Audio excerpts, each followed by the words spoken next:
What's up, guys, gays and girls? This is a gay perspective where if you're sensitive, this may not be the space for you. I'm Tracy, is given very unfiltered, self-aware, and often oversharing, but in my way. My name is Di. I have a sharp tongue, real opinions, and zero fear of the truth. And this is where our perspective becomes your perspective, but just for tonight. What's up, Tracy?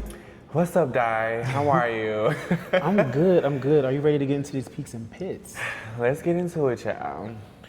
So for me, it's just been one of those weeks. Like, honestly, I am just like kind of coasting through life. After the trip, I feel like, what is a peak at this point, honey? Nothing can really top Dominican Republic, but I can say my pit for this week has definitely been work. I just am so over trucking. It just feels so forced at this point. It just feels like I'm like going just to get a check. So it just feels like I'm at the pit of the career at this point, and it's just time for something new, so. What does something new look like, though? Obviously content creation, of course, and now that we are doing our lovely podcast, you know, things will take off and hopefully open up new avenues and new doors for just overall entertainment. Well, my peak would be I rekindled a relationship. Okay. Do the people know about this particular relationship? Who's the people? I mean, you know, have you shared it with your randoms about this particular person? Do they know about this person, or is it just someone that kind of revisited your life that they're not even aware of? I don't think the randoms know of him specifically. Okay. But he's been behind the scenes while I've been doing YouTube for sure.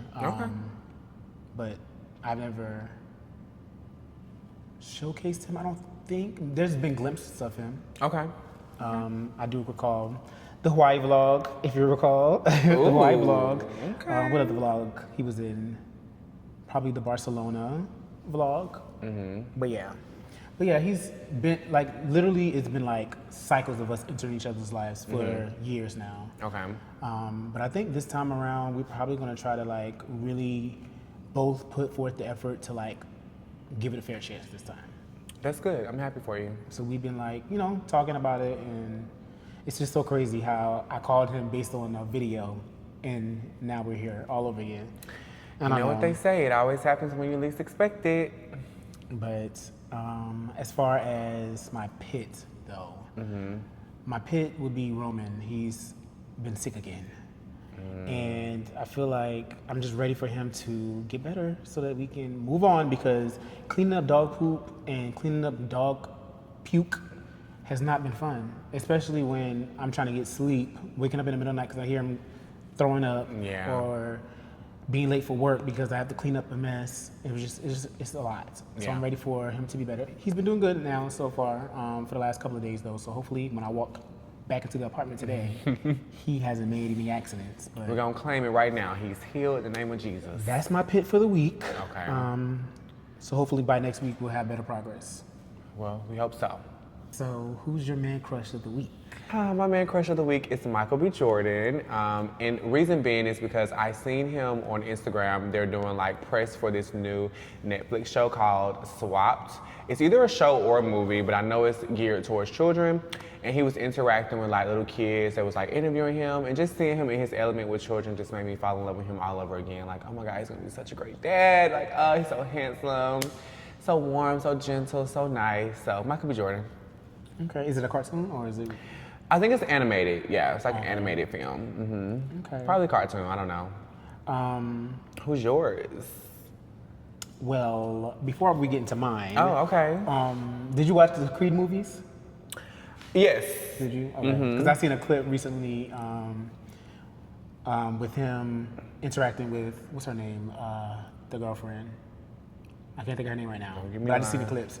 One was the first time he met her when he knocked on her door, her apartment door, and then the second one was when he proposed to her and she didn't hear him. In those two scenes, I'm like, I see why people find him attractive. Yeah. But I just kind of, I don't know. The thing about Michael B. Jordan, and this is off topic, but the thing about him that I find, like, I want to see more personality, and I feel like he's one of those type of people that he's aiming for greatness, and so he doesn't want to lead with personality. He just wants to work to speak for itself. The same kind of thing you see with Beyonce, the same kind of thing you see with Jay-Z. Any of these big people that's like quiet and like not on social media like that. You know, a Yeah. bunch of actors not even on social media, don't have Instagrams. Yeah. Which I think is so weird, but it's like they don't want to put that out there. You know, actors, even though they're so famous, they be like, they can go shopping alone. Like you'll see them in LA shopping by themselves, going places by themselves. You think so? Mm-hmm. Without security? Yeah, all the time. Well, Remember that clip with Ben Affleck and Jennifer Lopez? And then you see Taraji P. Henson, she be shopping by herself all the time. well, I guess in LA it's like maybe more normal for celebrities to be out by themselves, but I feel like in other places not so much. Cause I mean, you're like in a big movie, even though you're not on social media, like you're still a star. I can assume you're probably gonna be like a stampede depending on who it is. Like if I see Denzel Washington, I'm not just gonna act like he just walking by. Yeah, I can't imagine Denzel. But you gotta think about even the stars that live here. They be around without security. I didn't think I've ever seen nobody with damn security. But Well, honey, I see what you mean though. Like, yeah. Because paparazzi. Exactly, paparazzi. But you know, most of the time, whenever there's people be calling them paparazzi out there. Well, yeah, true. But yeah, no, I definitely feel. I know what you're talking about. Like I know Yeah. what you mean. But yeah, but I just wish that I would get a little bit more personality from Michael B. Jordan. I think I like his Mystique. Yeah, I like that. It's like not giving too much. It's not like overly sharing, but also not necessarily closed off. It's like I'm giving you just enough to know that I'm Michael B. Jordan, but you don't really know me like that. I love a mystery. I love a man that's mysterious. Until you find out that they're not for you.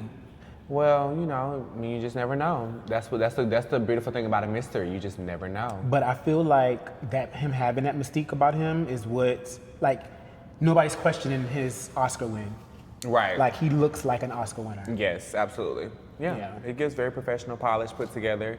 Just how I like them, honey. Okay. Now that we're off of your MCM or Man Crush of the Week, MCW, if you will, mine would definitely be the one and only Bryson Tiller. Child, the way you feel about Michael B. Jordan, how I feel about Bryson Tiller. Let me tell you why I have him as my Man Crush of the Week.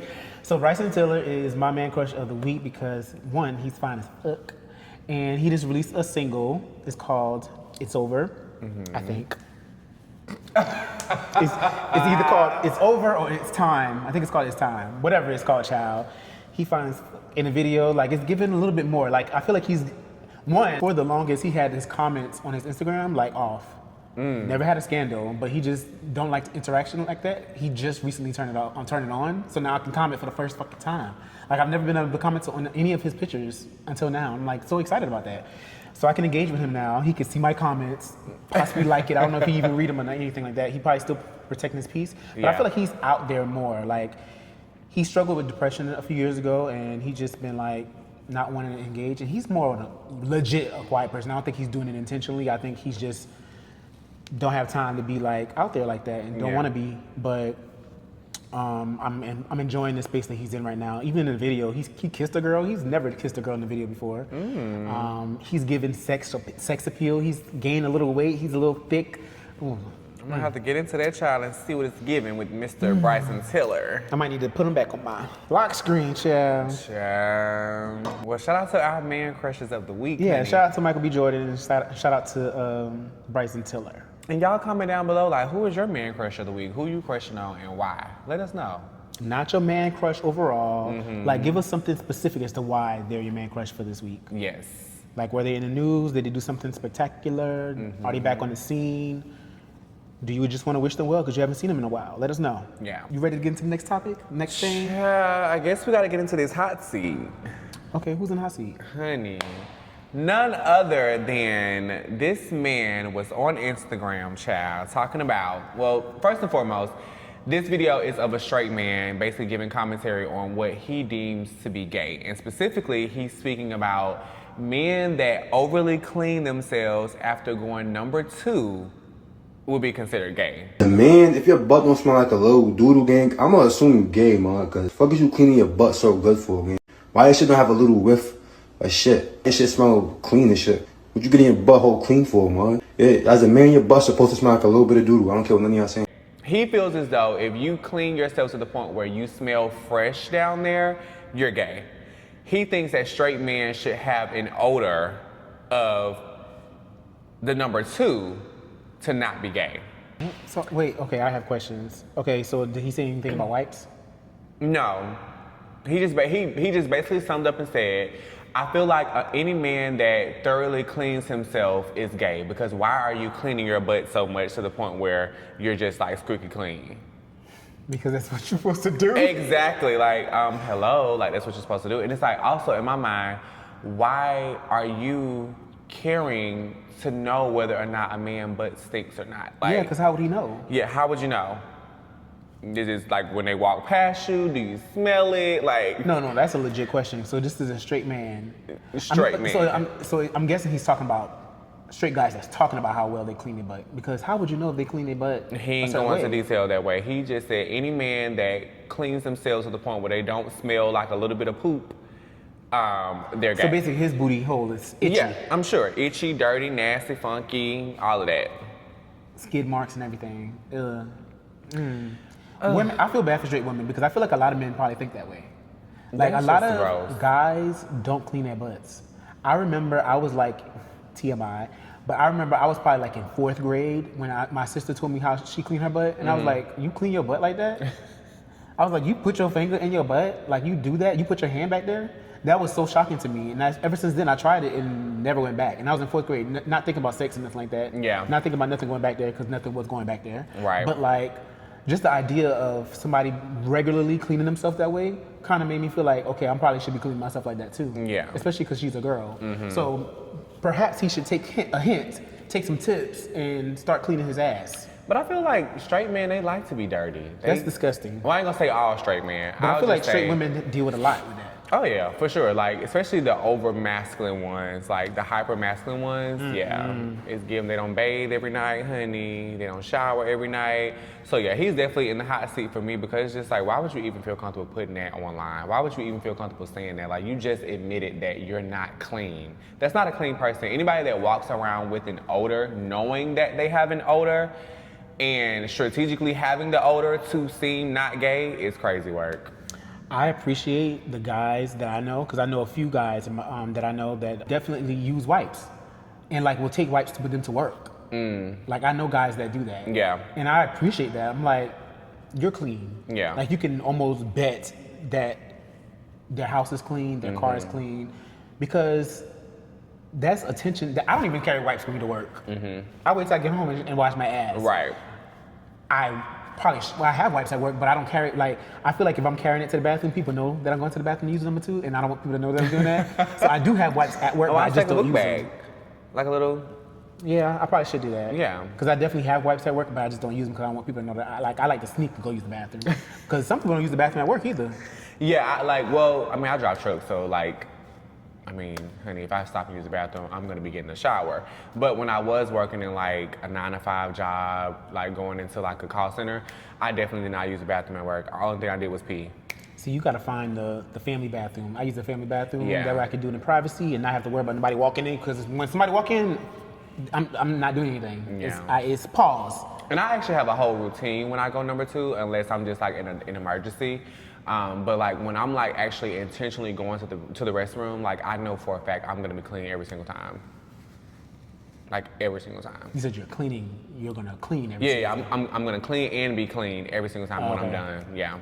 Yeah, I need to get more like you then, because yeah. Yeah. Which we'll get into that a little bit later. Did you have a hot seat for this week? Yes, my hot seat for this week. It was this man that was on this airline. I can't remember which airline it was. I want to say it was probably American Airline. Okay. And there was water that was dripping, like condensation, like dripping from the overhead bin, but not coming from like the overhead bin, but like I guess probably from the AC or something like that. Okay. And I don't know the details of it, but for some reason he said something along the lines of he wasn't able to change his seat and basically complaining about it. He recorded himself sitting in the seat with the water just coming down on him. And I'm like, if there's available seats and if they said that you couldn't move, like did they tell you couldn't move? Because it wasn't a lot of details. I was about to say I need context. But did you ask to get put in another seat? Was there available seats? Because if so, whether they asked me or not, like if whether they said I could or not, I'm moving to another seat because Yeah. I'm not letting something drip on me. Yeah, that's crazy. For the whole flight. Right. And then 2, if there was no available seats, then what did you want them to do? So basically, he's making this complaint online. I guess he's trying to get money. I don't know. But I need you to have an iron tight story. Like, what was the situation? What was the circumstances behind the water leaking on you? Because if there was no available seats, then there was nothing they could do. You have to. He said they gave him paper towels and stuff like that. But like, what do you think? Like, I was about to say, I don't know if I'm going to be on the side of the airline, simply because I feel like they always try to make it seem like they want you to have a comfortable flight. They want you to be relaxed. They want you to enjoy the flight. But there's no way I'm going to enjoy the flight knowing that water is dripping on me. Now, if they offer him a seat exchange and he did not want to take the seat exchange, then okay, you can't complain. You chose to sit there. But if they didn't offer him a different seat, they didn't offer a solution to the water stopping dripping on him, then he has every right to complain. He definitely needs to get compensated for that. okay, so what if there was an available seat, like an empty seat? Like, what if the flight wasn't full? What if it wasn't full? What if it wasn't full? So there's available seats. And he just chose not to move. Right. Then you put yourself in that situation. Okay. And then what if there were no available seats, full flight, and there was nothing they could do outside of giving them napkins? What do you think the outcome of that should be? The plane is malfunctioning and we need to get a new plane. No, they were already in the air. Oh, they were already in the air? Yeah. Oh, well, I mean, there's nothing really they can do, but I feel like they should accommodate him for his discomfort, maybe refund him for his flight, because I mean, give him a full refund, or give him some flight credits for the next flight, or give him a gift card. Now, do you feel like he has a lawsuit? It depends. I mean, yeah, because you can get sick from that. Did he get sick? But I mean, you could. He could. You could get if the AC sick. was on, he got cold, he could have got sick, but is that a lawsuit though? I think so. Like, your grounds is, oh, I caught a cold? Yeah. That sounds ridiculous. I mean, you can challenge that. Water was dripping on me. I'm freezing cold. I'm sniffling. Like, yeah. If they didn't offer him anything outside of that, then yeah, that's definitely a lawsuit. Yeah, 100% definitely refund on my flight. Like, there's water. I don't know where this water is coming from. This could What if it damaged his clothes? Exactly. What if it damaged his clothes? Yeah. I mean, those are definitely arguments, but realistically, I just feel like they probably gave him their ass to kiss, and he just ended up posting it on social media. This is probably an unpopular opinion, honestly, because people are on his side. Yeah. But I'm just looking at it like, boy, if you don't sit your heels down. I mean, I agree with him, honey. Y'all got all this money as an aircraft company or whatever, aviation company or whatever. This shouldn't be happening. There's no excuse for that. So you should accommodate me in some type of way, and if you don't, I'm gonna file a lawsuit. Because I had to pay full price for this flight. I had to sit here for the entire flight. As long as they accommodate him. In some way, yeah. Yeah, well, I agree with that. Definitely, he should be compensated in some way. Absolutely. Not money though.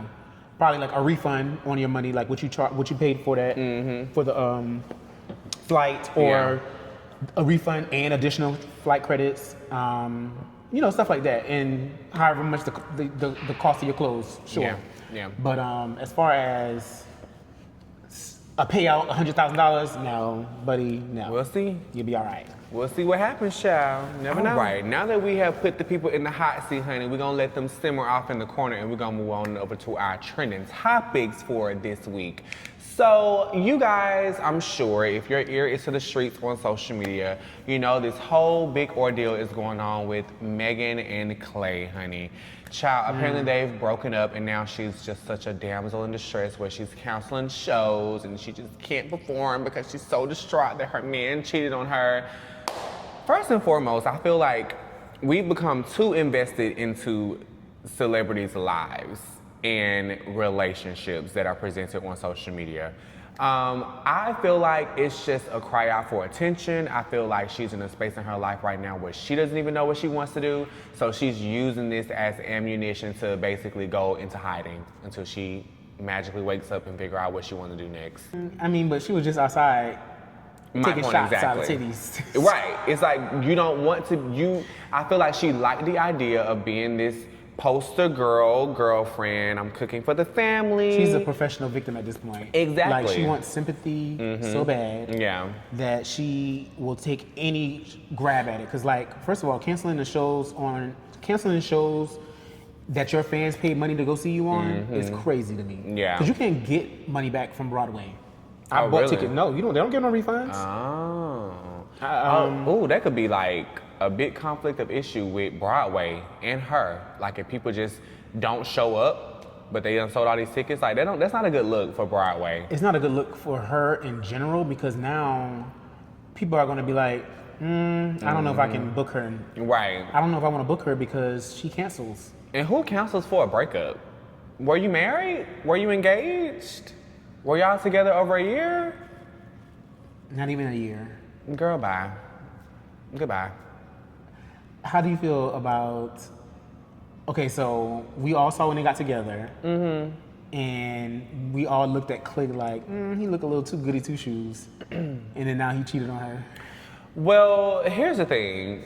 Just because someone looks a certain way or they have a certain posture or they present themselves a certain way, they're still a human. And this man makes millions of dollars and women are throwing themselves at him. So naturally, as a man who has hormones, who has needs and desires, and Megan is a working woman, I'm not making an excuse for cheating, but nobody is exempt from cheating. And we can't ignore what is expected, not expected, but what we've seen happen with these type of relationships. Right. Gabrielle Union got cheated on. Yeah. Lala Anthony got cheated on. I mean, basketball players they have so much temptation. They don't have a track record for being faithful. And apparently he used to date Coco Jones as well. I saw that. And probably cheated on her too. Exactly. So it's like, girl, you thought she was different? Like, if he has a track record, what makes you feel like you're different? I feel like when you know someone has a track record of cheating, you should go into that relationship knowing that this could possibly happen and being prepared to work through it. If you know someone is a cheater and you choose to be with them, that's probably going to come up in your relationship because you're not the cream of the crop, honey. No one really is as human. Like, there's always a next best thing. So I feel like if you knew he was a cheater, that probably was going to show up in your relationship. And are you really just going to jump ship right now just because he cheated? Like, is this the first time? Is this just the first time you're going public with it? Like, did you really think he was done? Like, we need more context than just he cheated and we're broken up. That was another issue I had with it. It seemed very abrupt. Her making that story post is like, okay, did y'all just break up? Damn, because why are you making this post all of a sudden? Like, you just have to announce that you're single. Like, I cannot stand somebody that feels like they have to announce that immediately. Yeah. Because especially if you're willing to go back to him. Now, she making it seem like she's done with him, but we've seen this happen before too. How many times has Cardi B been done with Offset? Well, that's a different story. That's her husband and the father of her children. Well, they broke up with her. But remember, she broke up with him prior to them getting married, and he came out on stage and proposed to her, right? Well, that's what I'm saying. Like, he took a different approach. He wanted his woman, so he said, you know what? Let me go a step further. Let me make you my wife. So let me ask you this: if you break up with somebody and they did this grand gesture for you, would you take them back? It depends on how much I love them. Because, I mean, just because someone does something wrong to you doesn't take away the love that you have for them. It doesn't take away whatever history you guys have had together. So if you made a mistake, obviously, yes, I'm angry, I'm upset. But if you go out of your way to apologize, because that's just like if someone just apologizes a million times and you take them back after the 100th apology.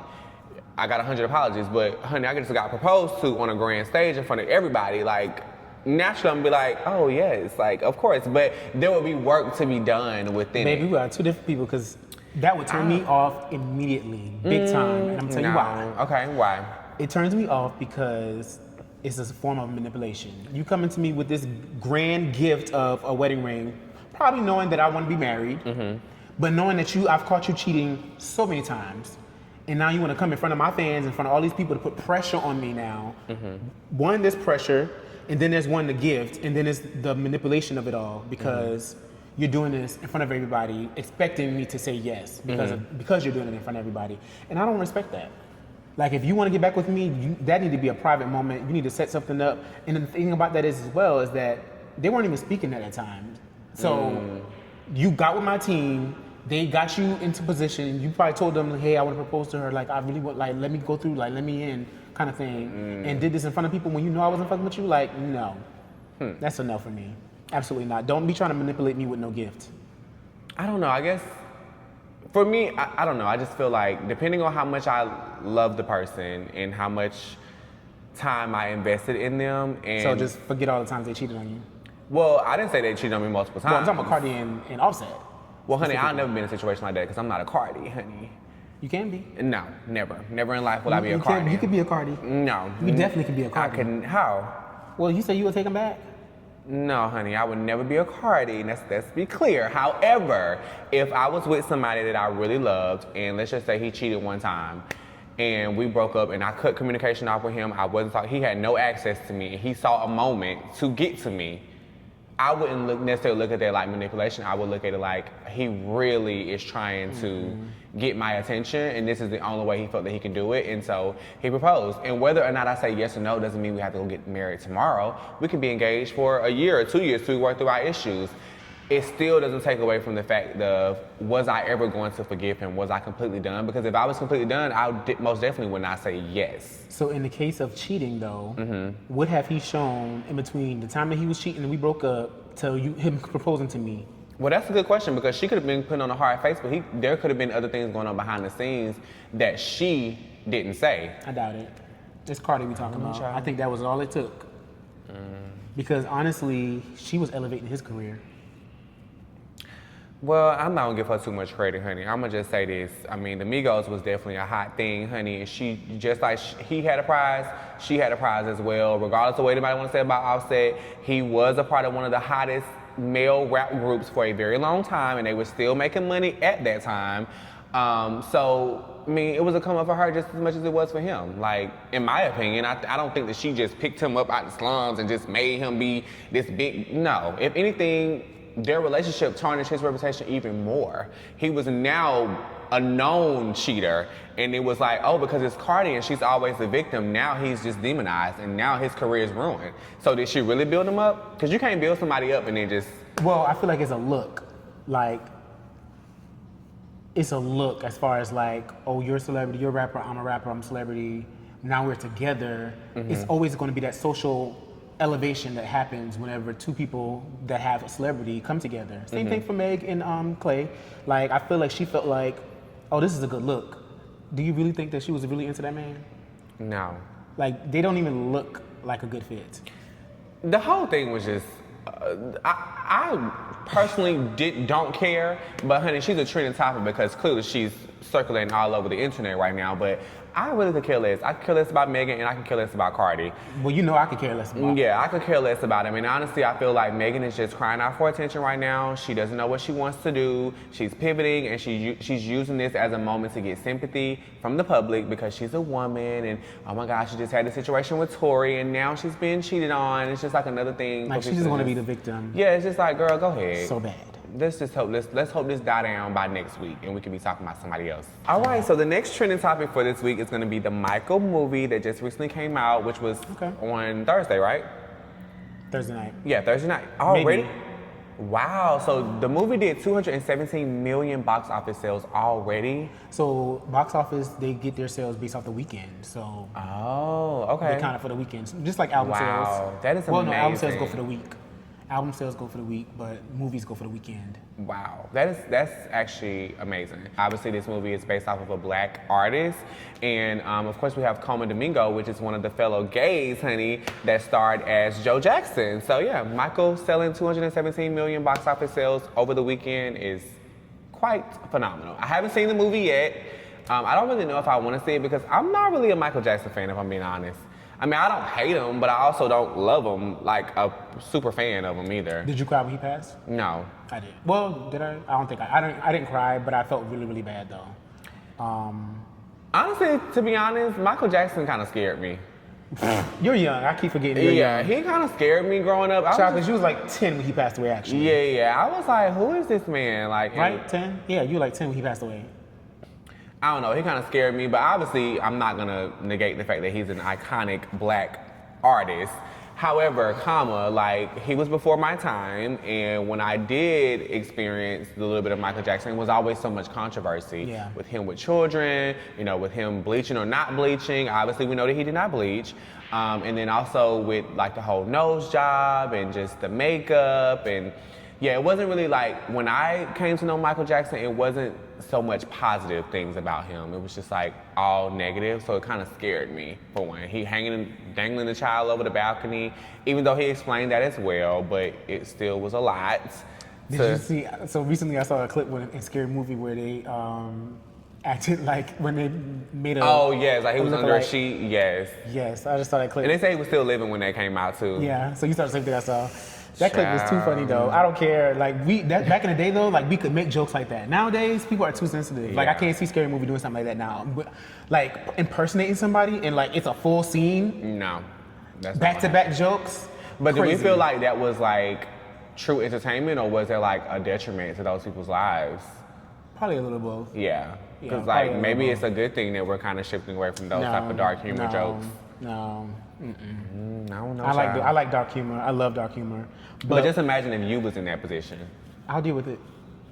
I don't know. That might be kind of tough. Like especially when. But I feel like I'm so confident. Like anything somebody says about me, like I can brush that off my shoulder because what could you say about me?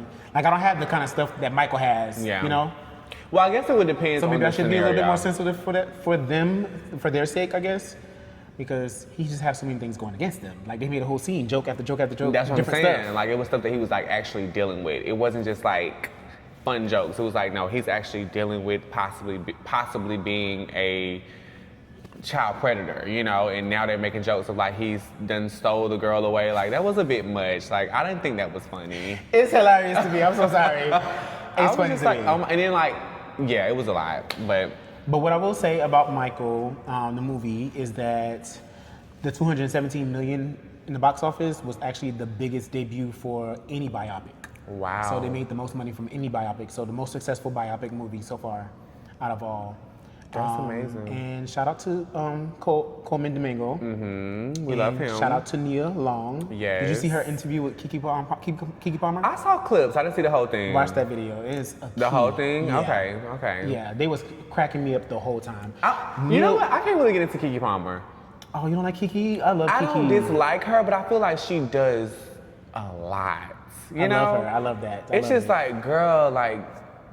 Well, watch it for Nia. Nia was like very candid Yeah, I in the video. love Nia Like, Long, she was honey. talking about back in the 90s how she was out in the streets. I've seen that, yeah. And how, you know, basically giving what Meg Thee Stallion is giving now, horrors, tendencies, but people just didn't know because there was no social media.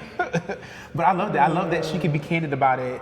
And I just wonder, like, do the people in their time look at her like, oh, girl, you was in the streets back in the day? Probably. I'm But sure they do. were they all like in the streets back in the day? I'm Because sure they they probably were. all were in the streets. Yeah, I'm sure they were. And that's probably why she can talk so candidly about it because bitch, we all was out in the streets, child. We all was outside. I feel like it was somebody I had saw recently and that had caught me off guard by them saying something about them being promiscuous back in the day. I love that kind of chatter.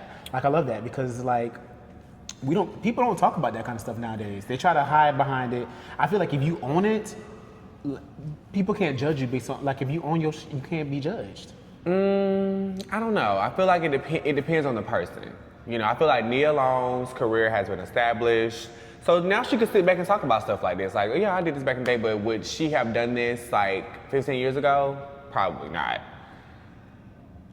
Yeah, because she's in her 50s now. You know, when you Yeah, get older, you don't exactly. care. It's But like, you I don't carry care, that honey. air of I'm a confidence when you're that legend. old. Yeah.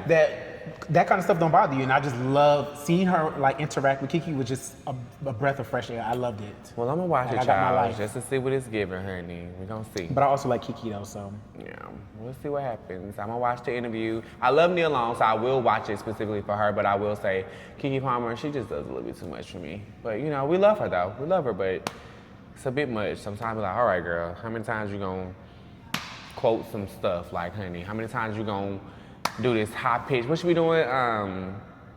You know it's your girl. Yeah, like, oh my God, it gets on my nerves. It's like, but I mean, personality, you know. I love her. Some might say the same about me, honey, but. Keke's actually probably one of my favorite celebrities, actually. Really? I love her. All right, well, shout out to Keke Palmer, child. All right, child, now let's move on from all of this celebrity news and gossip and trending topics, and let's get a little comfortable. Let's get into some real talk. Let's. So the first real talk topic I have for this week is gonna be, as a bottom, should you always be dushed and dangerous? And if you need a further explanation of what that means, as a bottom, you of course have to prepare when it's time to be engaging in a adult activity that pleasures you and your partner, or whomever you are pleasuring at the moment. So being dished and dangerous as a bottom, it being a requirement, I feel like it doesn't necessarily have to be a requirement. It should kind of be like an unspoken thing that just, as a bottom, you should always be prepared. Because I mean, if you are a bottom and if you're going out on a date and there's a possibility that you might hook up, why wouldn't you be prepared?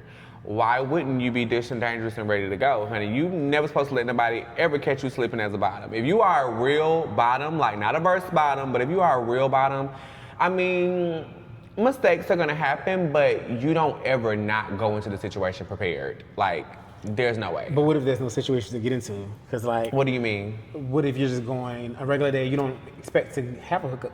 Well, I mean, if you don't expect to have a hookup, then yeah. But in the context of dish and dangerous, meaning like if you're going out with the guy, if you're going on a date, or you're going on a social scene where something could possibly happen. I mean, if you just around the house chilling, then I mean, yeah, there's no reason to be dished and dangerous, so to speak. But Go ahead. no, I was just gonna say like, but if you're in a situation where there's a possibility that something could happen, honey, stay ready so you gotta get ready. So for me, so like when I'm dating somebody or dating multiple people, whatever, I don't care to be dished and dangerous or prepared because it's not happening. And so the fact that because it's not happening, that's my insurance that it's not happening. I'm not ready. I'm not prepared. So it's not going to happen because I'm not going to even do that to myself, you know? So do you feel like that's a little selfish? It can be, but I'm just dating. So if I don't plan on having sex, then it's not happening. We both got to want it. Like, I mean, okay. I mean, yeah. Like, if you're not in the mood to have sex, then you're not in the mood to have sex. I'm not saying like force yourself to have sex, but I mean, if you want to do it, ain't no reason why you shouldn't be ready if the occasion calls for that. then if I want to do it, so let's say I'm out and I'm like, then we're just not gonna have sex that night. We're gonna have sex another time. It'll be another time. Trust and believe it'll be another time. Okay, let's say you're in a relationship, right? Okay. And let's just say your man, he wants it when he wants it. Then he's like, babe, I want some. Or if he lets you know, I want some. And you like, I don't want to. Is that the end all be all because you don't want to do it, y'all not gonna do it? We're not doing it. Who, child? Listen. Can't wait to see the man you marry, honey, that's gonna be okay with that because, honey, please. Well, I mean, every dude I've dated been okay with it. They ain't got no choice. Like, what do you mean? That's a high kudos to them. But that's a big expectation. That's a high expectation to have on somebody to always be ready. Well, I ain't especially saying in a relationship, always child. be ready. I'm not gonna say always be ready, but I do feel like when you're in a relationship, there is a certain level of compromise you have to do. Like, there is. Like, I feel like me personally, me turning down my man for sex is me giving him a pass to go out and cheat. Because it's just like, if my man said he want it, he's getting it. If it's just like one of them moments where we laying up and he get hard or whatever and I ain't really in the mood, I'm like, not tonight, baby. But if he be like, babe, I really need it tonight. And if I'm not in the mood, baby, I'm gonna have to get myself in the mood. I'm gonna have to go listen to some music. I'm gonna have to go get my mind right so I can please my man. If he's telling me he wants it, he needs it, and I say, I'm not in the mood, no, that just opens up the door for the next girl that's ready to bust it wide open to go ahead and be available for him, and we ain't having none of that in my household. Well, yeah, it's not given. I'm about to be ready all the time. It's not given. Whenever you want it, you're going to get it. Okay, let's put it like this, right? Let's say you had a long day at work. Me. You had a long day at work. Okay. You not in the mood to have sex at all, right? Okay. But let's just say you and your man, y'all haven't had sex for like a week. Okay. And he called you, he like, babe, I'm coming home, like, be ready, I want it. But you done had a bad day. What you gonna do in that situation? Y'all haven't had sex in over a week, and he really, really, really wants it. But you don't want it. You not gonna compromise in that situation? Or are you gonna wait for him to get home and tell him no? It'll definitely be when he get home, but it's going to be a no. But we can compromise in ways like we can do other stuff. We just not going to have sex if I don't feel like it. But I don't think a bad day at work constitutes me not feeling like it. Mm-hmm. But even let's say that phone call came in and I just didn't feel like it in general. Mm-hmm. If I don't feel like it, I don't feel like it. I'm sorry. And then sometimes, like, it's so many damn variables when it comes to bottoming that have to be considered, and not just be considered on my end. Like, you have to be considerate in knowing that this is a poop shoot. Okay, so like, it's not a pussy. Well, here's the thing. I feel like when you are one of those type of bottoms that you get pleasure out of bottoming as well, it's not really so much of like a task if you're not in the mood. Like you'll find ways to get yourself there, and like you'll make sure you're prepared. Now, obviously, that is a process getting prepared depending on your diet, because some of us girls don't really have to do too much because of our diets, honey. But you know, I don't know. I personally feel like as a bottom, that's kind of like a prerequisite. I don't see anything wrong with that. Yeah.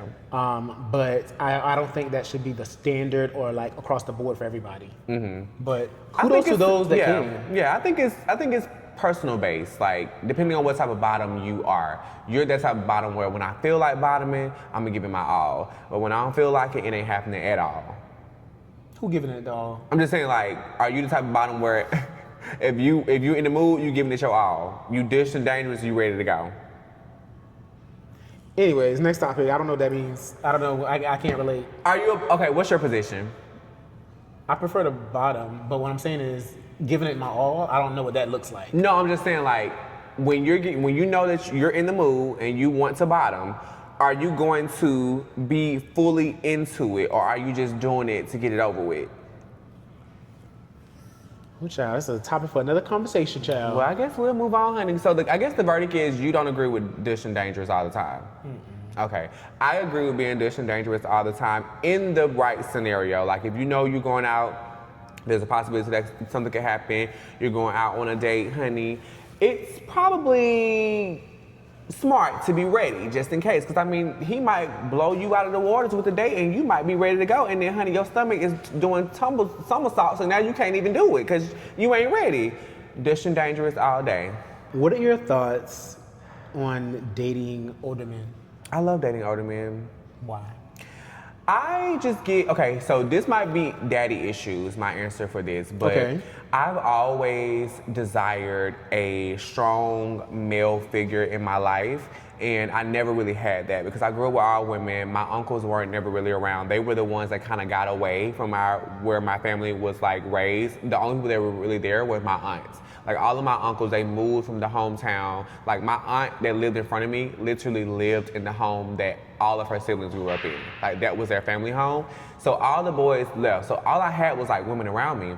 So I always like had an attraction to older men that were present, that were available.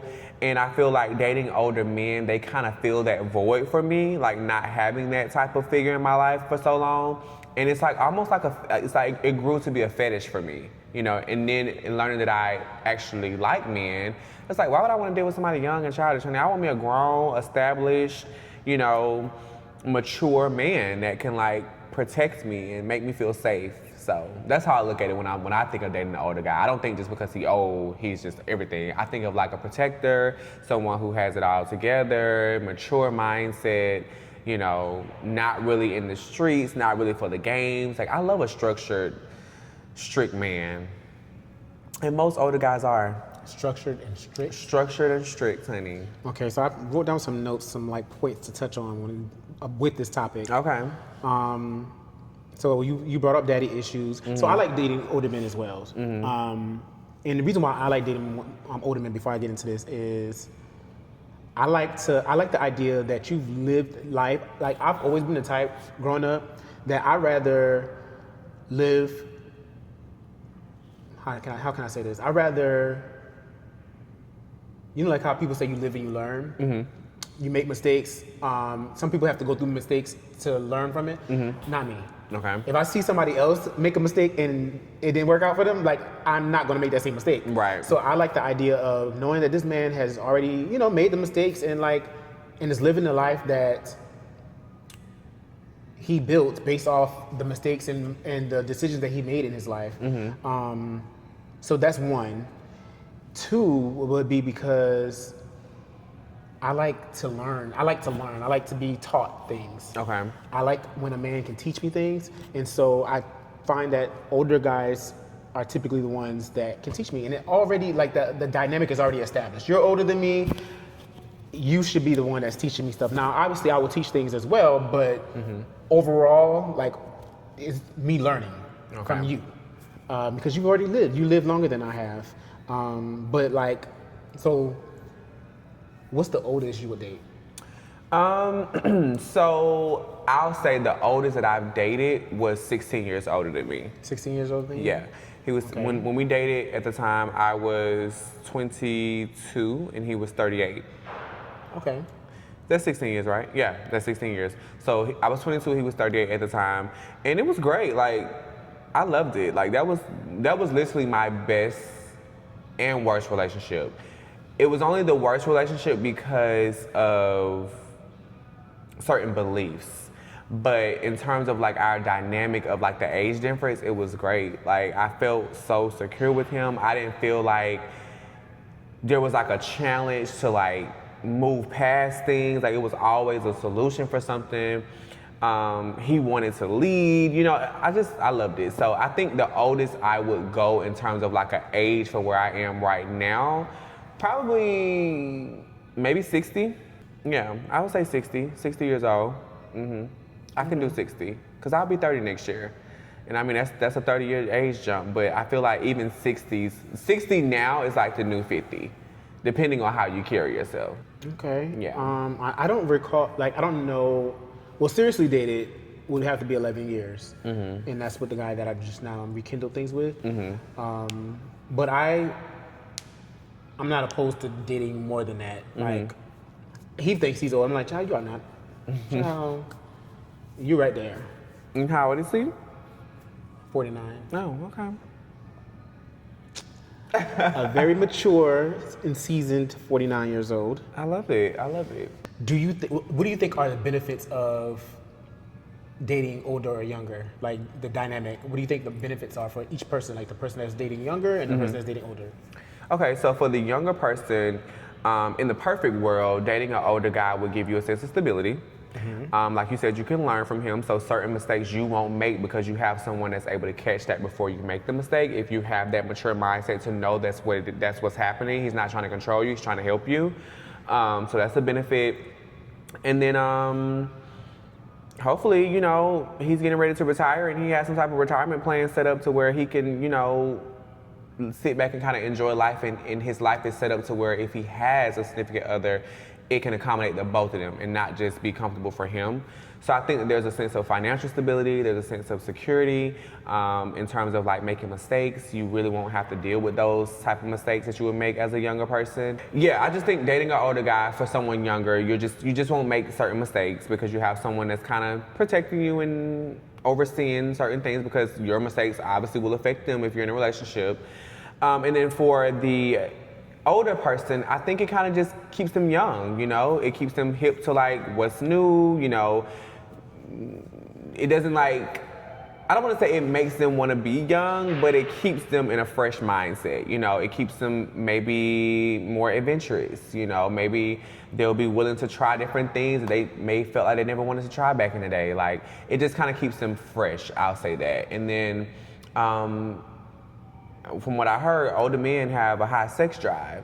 And depending on what his position is, you getting fulfilled immaculately. Is that a word? Yes. Okay, you're getting fulfilled immaculately sexually. So, you know, you don't have to worry about your partner can't really give it to you how a younger person could, because you already got your young person at home that's putting it down amazing. And what else could a young person bring to an older person's life? I think from their perspective, and I agree with everything you said, so I don't even have to expound on that, but I feel like from their perspective, they feel like, I got me this young, hot tenderoni, you know, tenderoni on my arm, like trophy being a trophy kind of thing. That's true. Depending on how big the age gap is. Okay. So yeah, I think that's probably a benefit for somebody dating younger. Okay. Now let me ask you this. If you're single at 60, would you date younger or would you date somebody your age? Or older? That's tough because I've never been attracted to younger guys, but obviously I'm not older. Right. So I don't know. I don't see it. So I mean, but think about, okay, so you're 60 years old. Do you want to? Do you see you at 60 dating another 60-year-old, and all that comes with a 60-year-old, and that would be tough for me. The people that's in your age bracket that's available, because most people are married. Most people are settled down, already got I think I something would established. probably just be single. Okay, so you're single, Yeah. Tracy. And I would not date anybody younger. Okay, what about hooking up? How are you hooking up? I would not hook up with somebody younger. What? No, because, no, I just wouldn't. You gotta put yourself in the mindset of a 60-year-old. I can't because I'm not 60. I don't know. I just feel like it just borderline gives perversion. Like whenever older people talk about, Okay, but you could be young and dating. I know it's such a contradiction. I get it. But for me, I just can't see myself dating someone younger than me as an older person. Okay, you're 60 and they're 40. Maybe. He's so complicated, y'all. I don't know. It's just I don't know. What about for you? If I'm single and I'm 60, that means I'm not getting married. That means I'm gonna be single forever. I'm screwing down younger for sure. Okay. Now screwing, that's a little much because I'm probably not gonna be like, I'm gonna be messing with young So people. would you be topping or bottoming?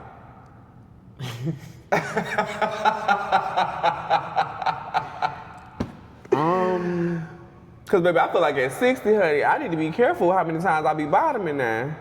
Well, you know, Things lose their elasticity, honey. Well, I've seen, I don't know where I saw this at, but I seen a thread somewhere saying that tops prefer older because Cause they lose. No, because they know how to clean out. You don't have to ever worry about a mistake because they're seasoned. They know what they're doing. I don't know Them about being all loose that. didn't come up in the topic, but I seen other people co-signed it too. I was like, oh, I don't know about let me all find that. out y'all some older chasers. I don't know about all that. They always know how to clean out because what if they was one of them bottoms that always made mistakes? Well, by the time they up in age, they should be knowing how to deal with it by now. I feel like the older you get, the less you care, child. So what about the social aspect of it, as far as like the outside people looking at y'all's relationship? How do you feel about that? Like you dating older, No, I wouldn't care. how do you think it would affect your relationship? For me, it wouldn't affect me. Now, depending on how secure my older guy is, I would assume that it wouldn't affect him either because he intentionally is dating someone younger. So he kind of already know the looks that he might get for dating someone younger. But I think in a situation like that, you just have to like be intentional about blocking out the background noise. If you are enjoying your relationship, that's all that matters. Like who cares about what other people think? So I think it would just take two people being secure in their decision to love each other to be okay with scrutiny. Yeah, I definitely agree, and I think the benefits come back into play when it comes to that. Like, Right. You already see the benefit in it, so that other outside noise don't even matter to you. Yeah, it's like irrelevant. Yeah. Yeah. Could you date an older white man? Could I date an older white man? Yeah, I could date an older white man. So you 28 and them 60? You can date a 60-year-old white man? What does this 60-year-old look like? Someone that definitely is keeping up with themselves physically, like working out. Even if you're not like in the best shape, as long as you're working out, I feel like that helps. Like you have a workout routine. And I don't mind gray hair, gray beard, hopefully he has a beard. I would prefer a white guy that has a beard, in my opinion. I just think it looks better to me on an older guy. Rich, obviously that helps. Does he have to be rich? Could you date somebody that's a white man that's 60 years old? As long as he can take care of the both of us, then I'm fine with that. As long as he can pay the bills and we can take trips, not all the time, but we can take trips enough to where I feel content, then he doesn't have to be rich, no. Because just because, you're not rich doesn't mean that you're not established and put together and can do things and possibly take care of someone else. There's people that work real normal jobs like doctors and nurses that can definitely take care of their partner. And do you consider them to be rich? What do you consider rich? A few million in a bank account. Okay. Tangible, like not tangible like that aspect, but like an account, some type of investment account with millions in it that if you needed to access it, you could. Okay. That's what I'll I agree. I feel like $1 million don't really get too far these days. So no.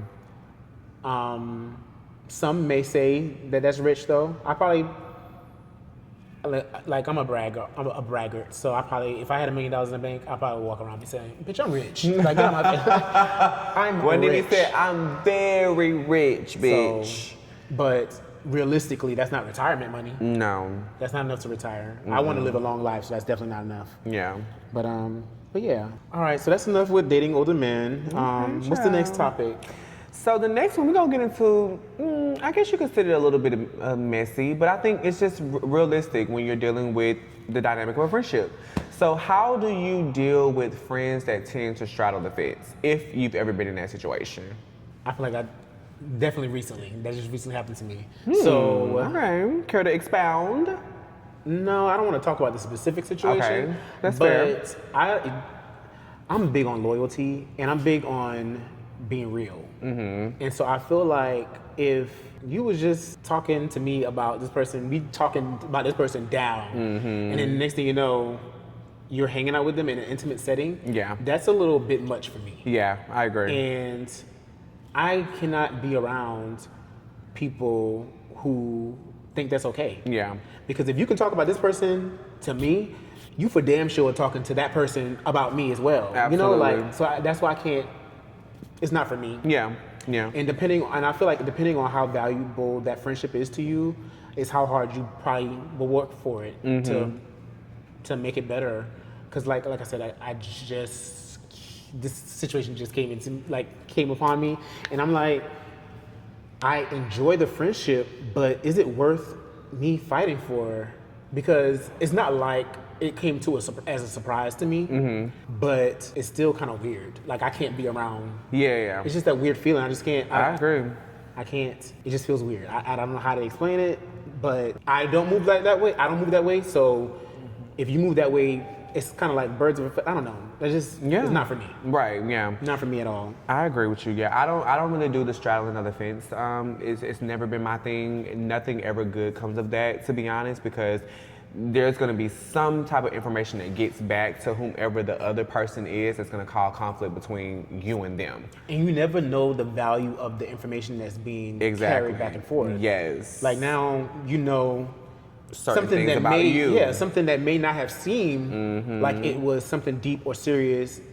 It may have just came off at surface level. Now you're going back and telling them, I literally don't F with that person. So the fact that you are now chilling with this person in an intimate, like a very intimate setting, it's kind of like, there's one thing for you to meet, like, because in the situation I'm talking about, the person had been trying to be friends with both of us actually again. I want nothing, no parts.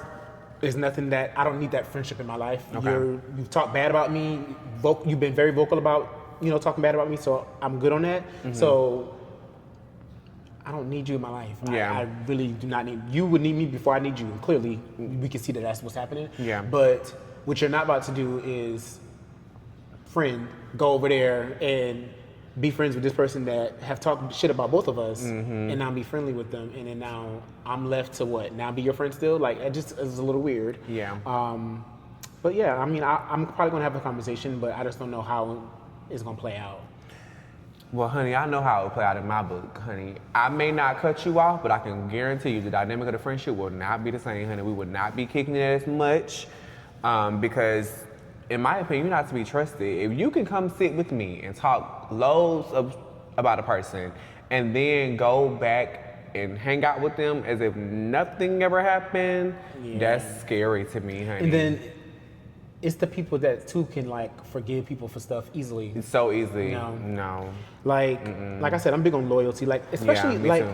it's one thing for you to do something shady or whatever, but for you to talk bad about me, that's like crazy. dirt about me, there's no way I'm about to be cool with you. Yeah. And then for you as my friend, knowing that they talk bad about me and you, to go back, I don't know. I'm saying too much, but yeah, we ain't gonna get into too much, honey, because we're gonna believe that hope is still Right, alive yeah, with the I wanna friendship. protect friendships and stuff like that, you know. So there'll be a conversation that had, and hopefully you guys walk away from it with an understanding of how to move forward. So, but we'll move on from that, honey. So did you have I have a question for you. Oh, a question for me. Are you a hoe? I mean, that's subjective. Like, what is a hoe? Are you a hoe by your standards? By my standards, no. Do you think I think you're a hoe? I don't know. We've never talked about it. I don't know. I mean, honestly, when I think of a hoe, I think of someone that is like grimy and nasty, you know? That's what I think of a hoe. Now, promiscuous, yeah, I'm definitely that. You think so? Yes, most definitely. Because I feel like with me, I look at sex as an experience. And I don't look at it as if I have to do it with a specific person. I think that as long as I'm protecting myself and putting myself in a situation where I can walk away from it with some type of like mental morale, I'm good. Now, if I'm just out here just busting it open to anything that's slinging, then that's like whole behavior. But I feel like me, I'm more strategic with my hookups, but I'm also not opposed to it being multiple people. I don't think you're a hoe.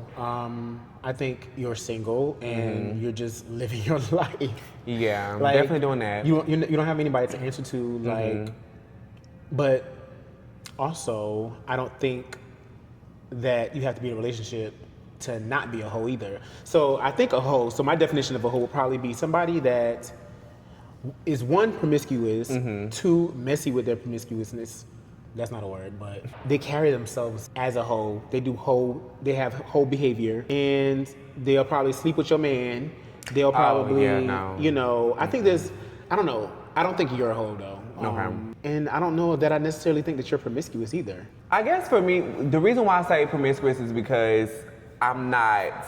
Why do I consider myself promiscuous? Why do I consider maybe I allow social norms to determine that for me and what other people's perspective of what it means to be promiscuous and like just out there to be. Like I kind of look at it like that way. Like I feel like when you're on like dating apps specifically for sex like that, you're automatically promiscuous. Like, you think so? Yeah. So like, I mean, I can see how that can be the perspective, but I also feel like, what if, obviously, like hookup apps, you're on there to hook up. That's the general consensus of it. Right. Like, but there's not everybody that's not on there hooking up. Well, that's what I'm saying. Like, if I'm going on an app specifically for that, like I'm making it very clear I'm only on here for this, and that's that.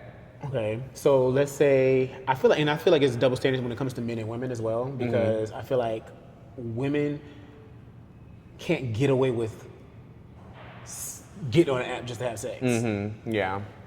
But the reason why they can't is because they typically don't have like the sex. They don't lead with sex like how men do. Yeah. I don't know. Like, so like growing up, I've always looked at it like this. Like, I don't.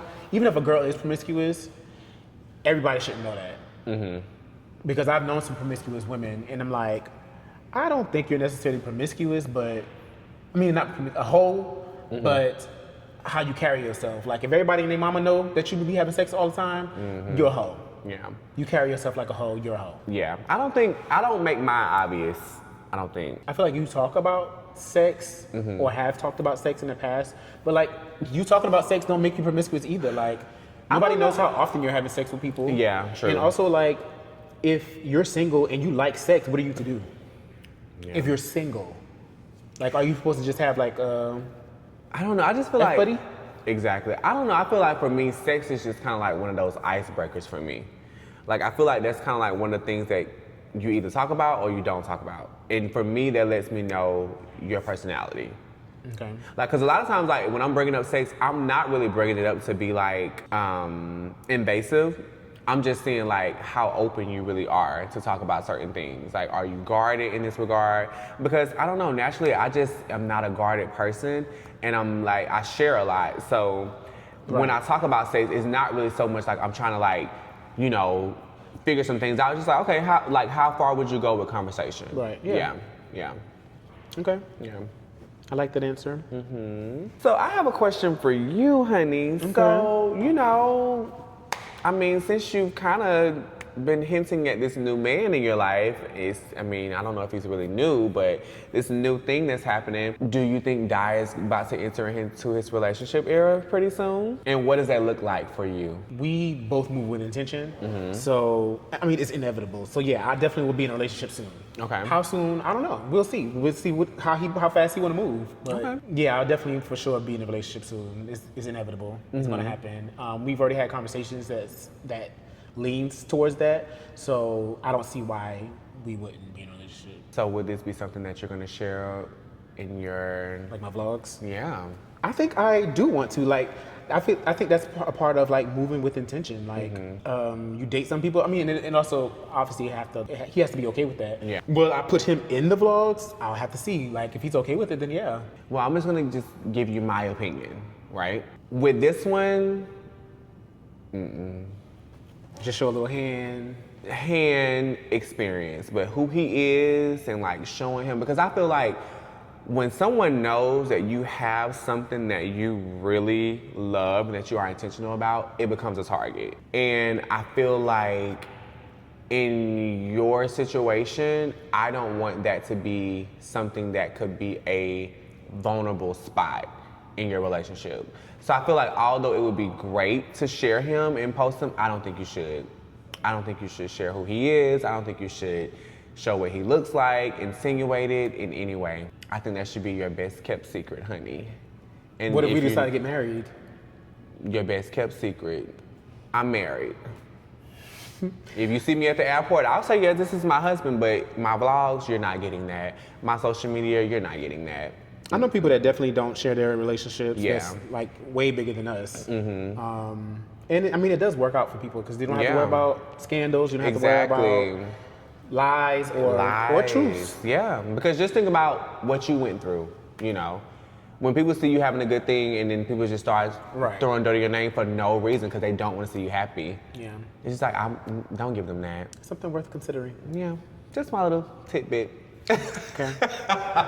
Well, I guess that concludes this week's episode. Hope you guys enjoyed it. Hopefully it was a great listen. What you think about this episode? I really enjoyed this episode. I feel like it was more personal. And I think that is a great direction to go for our podcast. Like, make it personal. It's our friendship. It's our perspective. And we just so happen to be gay, honey. And we just sit here chatting it up and giving you guys a glimpse into our life and to our perspective. I love that. I love it. I love it. Yeah. Well, if that's it, then. That's it. That's all, honey. Because guess what? Good night. It's gay in Atlanta.